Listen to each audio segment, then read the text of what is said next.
ನಮಸ್ಕಾರ ಪ್ರಿಯ ವೀಕ್ಷಕರೇ, ಬೆಳಗಾವಿ ಜಿಲ್ಲೆ ಯರಗಟ್ಟಿ ಪಟ್ಟಣದ ಮರಡಿ ಬಸವೇಶ್ವರ ದೇವಸ್ಥಾನದ ಆವರಣದಲ್ಲಿ ತತ್ವಪದಗಳ ಭಜನಾ ಕಾರ್ಯಕ್ರಮ ಜರುಗಿದವು. ಹೌದು, ಶ್ರೀ ಮರಡಿ ಬಸವೇಶ್ವರ ಜಾತ್ರಾ ಮಹೋತ್ಸವದ ಅಂಗವಾಗಿ ತತ್ವಪದಗಳ ಭಜನಾ ಕಾರ್ಯಕ್ರಮವನ್ನು ಹಮ್ಮಿಕೊಳ್ಳಲಾಗಿತ್ತು.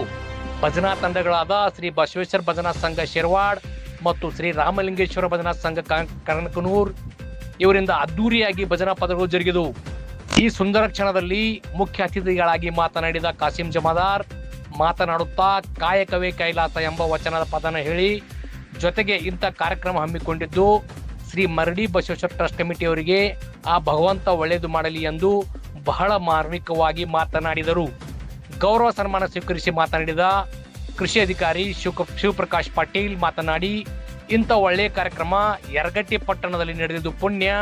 ಹಾಗೆಯೇ ಜಾತಿ ಪದ್ಧತಿಯ ಹೋಗಲಾಡಿಸಿದ ಮಹಾನುಭಾವ ಶರಣ ಬಸವಣ್ಣನನ್ನು ಈ ಸಂದರ್ಭದಲ್ಲಿ ನೆನೆಸಬೇಕಾಗುತ್ತದೆ ಎಂದು ಹೇಳಿದರು. ಅಧ್ಯಕ್ಷತೆಯನ್ನು ಮಹಾದೇವಪ್ಪ ವಾಲಿ ವಹಿಸಿದ್ದರು. ಉದ್ಘಾಟಕರಾಗಿ ಸಂತೋಷ್ ಹಾದಿಮನಿ ಆಗಮಿಸಿದ್ದರು.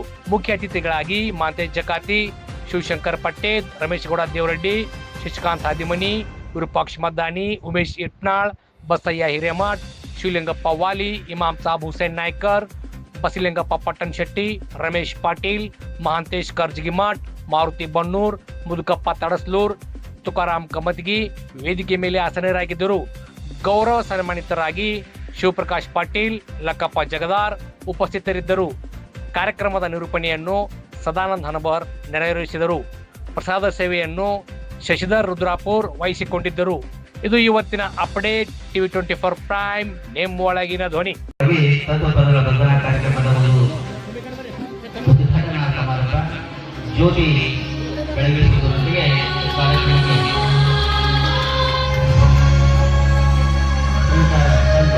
ಹಾಗೂ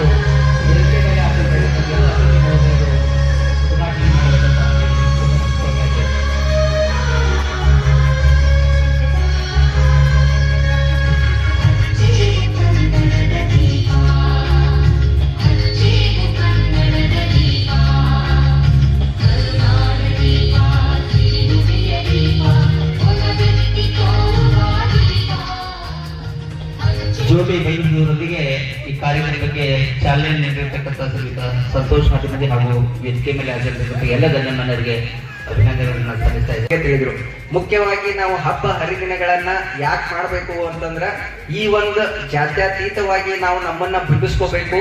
ಊರಿನೊಳಗೆ ಇರ್ತಕ್ಕಂಥ ಎಲ್ಲರೂ ನಾವು ಈಗ ನಮ್ಮ ಮನೆ ಹೆಣ್ಮಕ್ಳು, ಬೇರೆದವ್ರ ಮನೆ ಹೆಣ್ಮಕ್ಳನ್ನ ಅವರು ನಮ್ಮ ಅಕ್ಕ ತಂಗಿ ಅನ್ನುವಂತ ಭಾವನೆ, ನಮ್ಮ ಸಹೋದರರು ಭಾತೃತ್ವ ಭಾವನೆ ಬೆಳಿಬೇಕು ಅನ್ನೋ ಉದ್ದೇಶದಿಂದ ಈ ಏನ ಕಾರ್ಯಕ್ರಮಗಳನ್ನ ನಾವು ಆಯೋಜನೆ ಮಾಡ್ತೀವಿ ಅಂತ ಆಯೋಜನೆ ಮಾಡ್ತಕ್ಕಂಥ ಎಲ್ಲ ಕಮಿಟಿ, ಆಮೇಲೆ ಅದಕ್ಕೆ ಸಪೋರ್ಟ್ ಮಾಡ್ತಕ್ಕಂಥ ದಾನಿಗಳಾಗಿರ್ಬೋದು, ಎಲ್ಲರಿಗೂ ಮಾಂತಜ್ಯ ಏನ್ ಮಾಡ್ಲಿ ಅಂದ್ರೆ ಉತ್ತಮ ಆರೋಗ್ಯ ಆಯುಷ್ಯವನ್ನು ಕೊಡ್ಲಿ ಅಂತ ಕೇಳ್ಕೊತೇನೆ.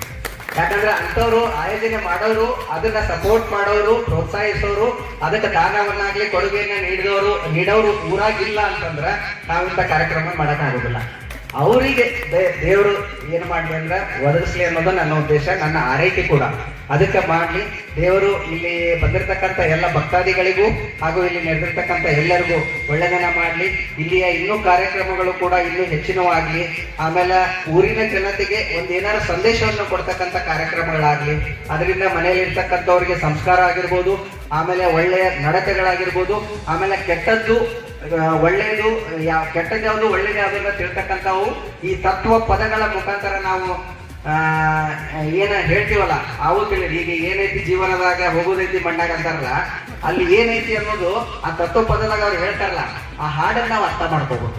ನಾವೆಲ್ಲರೂ ಅರ್ಥ ಮಾಡ್ಕೊಂಡ್ವಿ ಅಂದ್ರೆ ಜೀವನದಾಗ ನಾವು ಮುಂದೆ ಬರ್ತೀವಿ, ಉದಾಹರಣೆ ಹಾಕ್ತೀವಿ, ಸಮಾಜಕ್ಕೆ ಏನಾರ ಸೇವೆಯನ್ನ ಮಾಡ್ತೀವಿ ಅಂತಕ್ಕಂಥ ಮಾತನ್ನು ಹೇಳ್ತಾ ನನ್ನಿಲ್ಲಿ ಗುರುತಿಸಿ ನನ್ನಿಲ್ಲಿ ಕರೆದು ಈ ಒಂದು ಗೌರವಯುತವಾದಂತ ಸನ್ಮಾನವನ್ನು ಮಾಡಿರ್ತಕ್ಕಂಥ ಊರಿನ ಎಲ್ಲ ಹಿರಿಯರು, ವೇದಿಕೆ ಮೇಲೆ ಇರ್ತಕ್ಕಂಥ ಎಲ್ಲ ಹಿರಿಯರು, ಆಮೇಲೆ ನನ್ನ ಅಕ್ಕ ತಂಗಿಯರು, ಎಲ್ಲ ನನ್ನ ಶ್ರೀ ಮರಡಿ ಬಸವೇಶ್ವರ ಜಾತ್ರಾ ಮಹೋತ್ಸವದ ಭಜನಾ ಪದಗಳ ಕಾರ್ಯಕ್ರಮ ಬಹಳ ಮುಖ್ಯವಾದಂಥ ಕಾರ್ಯಕ್ರಮ. ಬಸವಣ್ಣನವರ ಮಾರ್ಗದರ್ಶನದಲ್ಲಿ ಇಡೀ ದೇಶಕ್ಕೆ ಬಸವಣ್ಣನವರು ವಿಶ್ವಗುರು ಜ್ಯೋತಿ ಬಸವಣ್ಣನವರು ಅಂತ ಹೇಳಿ ಹೆಸರನ್ನ ಇಡೀ ವಿಶ್ವಕ್ಕೆ ಮಾದರಿಯನ್ನಾಗಿ ತೋರಿಸಿದಂಥ ನಿಮ್ಮೆಲ್ಲರ ಗುರುಗಳು. ಇವತ್ತಿನ ದಿವಸ ಬಹಳ ಸಂತೋಷ ಆಗ್ತದೆ. ಬಹಳ ಒಳ್ಳೆಯ ಕಾರ್ಯಕ್ರಮ. ಇಂಥ ಕಾರ್ಯಕ್ರಮಗಳಿಗೆ ಬಸವಣ್ಣನವರು ಇಡೀ ದೇಶಕ್ಕೆ ಸಂದೇಶವನ್ನು ನೀಡಿದರು. ಅವರ ಸಂದೇಶನ ಬಹಳ ಮಹತ್ವದು. ಬಂಧುಗಳೇ, ಬಹಳ ಅರ್ಥವನ್ನು ಮಾಡಿಕೊಳ್ತಕ್ಕಂಥ ನಮಗೆ ಸಾಕಷ್ಟು ಸಂದೇಶಗಳನ್ನು ಜೀವನದಲ್ಲಿ ಅಳವಡಿಸುವಂತ ಹೇಳಿ ಜೀವನವನ್ನು ಸರಿಯಾದ ಮಾರ್ಗದಲ್ಲಿ ತರಲಿ ಅಂತೇಳಿ ಬಸವಣ್ಣನವರು ಇಡೀ ಜೀವನವನ್ನ ಇಡೀ ದೇಶಕ್ಕೆ ತ್ಯಾಗ ಮಾಡಿದರು. ಬಂಧುಗಳೇ, ನಮ್ಮ ಜೀವನವನ್ನು ಯಾವ ರೀತಿಯಿಂದ ಇದನ್ನ ಒಯ್ಯಬೇಕಂತಕ್ಕಂಥ ಕೆಲಸ ಅದು ನಮ್ಮ ಕೈಯಲ್ಲಿದೆ. ಬಂಧುಗಳೇ, ಅಂತ ಮಹಾತ್ಮರು ಜಗತ್ತಿನಲ್ಲಿ